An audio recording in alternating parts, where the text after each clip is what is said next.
সরকারি গেটের যদি কোর্টে নিয়ে চালান করতে পারে তাহলে 48 ঘন্টার মধ্যে নিবে না, এর কি গ্যারান্টি আছে? করব আমার বোন আসিয়া প্রতিটা রক্তের দাম আমরা নেবই।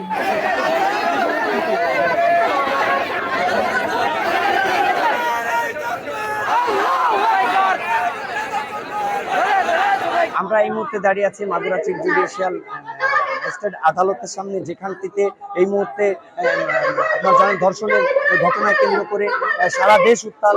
সেই সাথে মাগুরায় এই মুহূর্তে বৈষম্য বিরোধী ছাত্র আন্দোলন এবং ছাত্র জনতা মাগুরা জেলা সহ ফরিদপুর সহ গোপালগঞ্জ সহ বিভিন্ন জেলা থেকে ছাত্র সংগঠনের সমন্বয়করা এসেছেন এবং এখানে আজ তারা এই আপনারা জানেন গতকাল এই শিশু ধর্ষণের ঘটনায় 4 জনকে আসামি করে মামলা দায়ের হয়েছে এবং সেই 4 জনকে আদালতের মাধ্যমে জেল হাজতে প্রেরণ করা হয়েছে।